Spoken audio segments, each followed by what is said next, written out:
Assalamualaikum warahmatullahi wabarakatuh. Kali ini saya akan menyampaikan surat terbuka kepada Bapak Presiden terpilih kita, Pak Prabowo Subianto, Jenderal 08. Ada 5 hal yang mungkin saya sampaikan pada kesempatan kali ini. Pertama adalah persoalan tentang ketahanan. 5 tahun ke depan yang paling penting adalah soal ketahanan. Pertama, ketahanan soal pangan.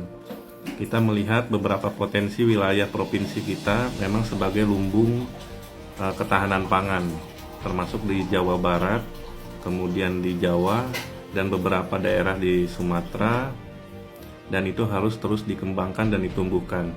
Program untuk mencetak sawah baru, pembukaan lahan baru, dan pemanfaatan ulang untuk persawahan itu merupakan salah satu program unggulan yang harus memang terus ditingkatkan, karena perkembangan pangan kita harus ada surplus sumber daya beras terutama, karena itu merupakan salah satu indikator daripada ketahanan pangan kita. Selain daripada beras, tentu harus dikembangkan berbagai macam kebutuhan pokok yang berasal selain beras, seperti jagung, sagu, dan seterusnya, agar keberlanjutan daripada warga negara kita dalam mengkonsumsi bahan pokok itu terus berlanjut. Dan tentu kita tidak ingin secara terus-menerus melakukan impor, terutama beras, karena sebenarnya kita wilayah agraris yang bisa menghasilkan surplus beras. Yang kedua adalah soal ketahanan ekonomi kita. Tentunya ketahanan ekonomi ini dilandasi atas 2 hal. Pertama, sektor real, dan kemudian investasi. Soal investasi memang harus dijaga, dipilih dengan baik apa saja yang merupakan investasi yang dibutuhkan dalam jangka 5 tahun ke depan, karena tidak semua investasi itu bisa dirasakan langsung oleh masyarakat kita. Dan tentunya kalau memang ingin melandasi dengan infrastruktur, itu infrastruktur yang betul-betul tepat guna, tidak hanya selalu kita berurusan dengan kemajuan negara soal ekonomi yang sifat segmennya itu lebih kepada menengah ke atas, tetapi coba bangun investasi yang itu menyentuh langsung kepada menengah ke bawah, sehingga kebermanfaatannya dirasakan secara langsung oleh masyarakat kita. Yang ketiga adalah ketahanan tentang cyber kita. Tentunya kedaulatan digital kita ini masih rendah, karena kita merupakan salah satu negara terbesar yang penggunaan digital itu menjadi satu-satunya alat yang digunakan oleh masyarakat luas kita. Tentunya ini menjadi catatan bagaimana digital kita ini benar-benar memiliki keamanan yang sangat akurat. Jadi tidak mudah digunakan secara menyimpang oleh kepentingan-kepentingan tertentu di luar bangsa Indonesia. Dan itu menjadi perhatian serius kalau kita ingin daulat digital, daulat informasi, daulat keamanan cyber kita. Tentunya harus serius badan cyber kita bekerja untuk mengamankan infrastruktur digital kita, baik telekomunikasi dan informasi teknologi, dengan sangat serius. Kemudian adalah soal ketahanan sosial kita. Tentu kita tidak menginginkan terjadinya sebuah degradasi sosial atau disintegrasi sosial kita, dan kita melihat harus ada kesetaraan, ya, pemerataan, sehingga sosial kita itu tetap dalam rangka mempertahankan negara kesatuan Republik Indonesia. Tentu kemarin Pak Jokowi telah melakukan Indonesia sentris, tidak lagi dengan Jawa sentris.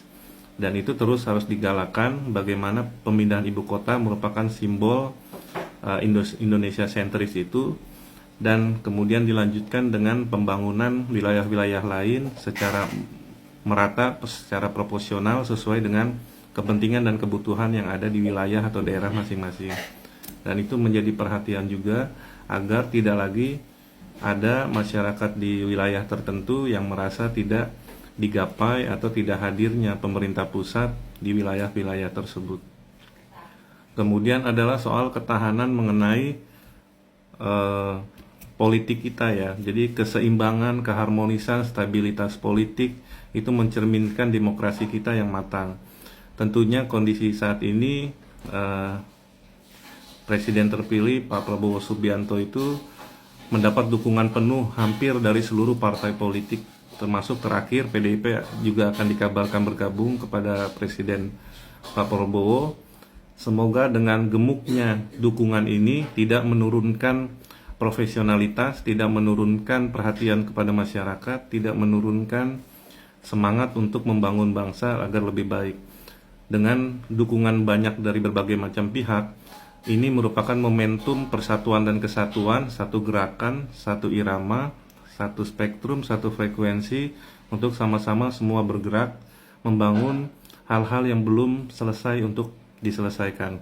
Jadi memang pembangunan fisik, pembangunan manusia yang terutama adalah ujungnya pada pemerataan kesejahteraan agar terbukanya lapangan pekerjaan seluas-luasnya, terbentuknya ekonomi masyarakat yang berkeadilan, dan tentunya dengan dukungan itu bisa digunakan juga untuk berbagi tugas mengenai hal-hal menyempurnakan atau menata kembali sosial, ekonomi, politik dengan memperhatikan kebijakan-kebijakan, peraturan-peraturan, regulasi-regulasi yang sekiranya tidak untuk kepentingan masyarakat atau nasional kita, itu tidak perlu atau bisa diturunkan, tidak dibatalkan. Dan tentunya juga membuat peraturan-peraturan yang mengharmonisasi sehingga semua kepentingan aturan itu untuk kesejahteraan masyarakat kita, tidak lain dan tidak bukan hanya untuk meningkatkan taraf hidup dan kelayakan. Tentunya harkat dan martabat bangsa Indonesia, masyarakat kita itu harus didorong oleh pemimpin dan juga elit-elit politik agar kondusif rumah Indonesia ini semua yang menempatinya akan merasa tenang, nyaman, aman, tentram, bahagia, tidak merasa was-was atau takut, tidak menghadirkan rasa tertekan atau depresi. Dan tentunya membangun kondusivitas itu adalah tugas daripada pemimpin dan elit politik, terutama semua para pejabat juga harus menunjukkan bagaimana sikap rendah hati, kesederhanaan, kebajikan, sehingga semua merasakan iklim yang kondusif. Satu lagi soal ketahanan internet kita ya, media sosial kita. Kita juga harus memperhatikan perkembangan generasi-generasi baru kita yang membanjiri segala macam aktivitasnya di media sosial, terutama persoalan mengenai konten ya. Jadi konten ini secara tidak langsung akan berdampak dan mempengaruhi kepada semua elemen. Karena bagaimanapun juga konten yang tidak didasari atas hal-hal kepositifan tentu akan menghasilkan daya rusak ya, daya rusak dan daya pengaruh yang begitu luas, sehingga perlu ada pengkondisian dari pemerintah terhadap perkembangan konten yang ada di media sosial. Dan itu harus sangat diperhatikan dengan segala macam aturan yang dibuat dan juga bagaimana tindakan-tindakan untuk mencegah terjadinya pengaruh-pengaruh buruk yang menyebabkan berbagai macam pihak itu bisa merusak ya tatanan sosial kita dengan perkembangan konten yang tidak kondusif itu. Dan terakhir mungkin yang diperhatikan adalah persoalan ketahanan daripada sebuah kepentingan jangka panjang kita, dan ini butuh betul-betul kebijakan yang utuh, komprehensif dari seorang presiden, karena tongkat kepemimpinan tertinggi di negara kita itu adalah di presiden.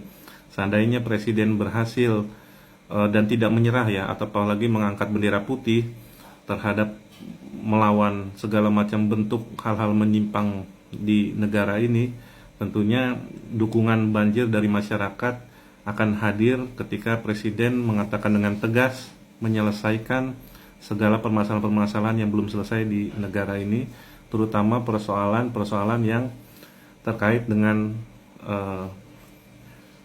penyimpangan keuangan ya, dan itu harus ditunjukkan betul oleh seorang presiden, dan itu bakal menjadi dukungan yang sangat kuat dari seluruh masyarakat kita.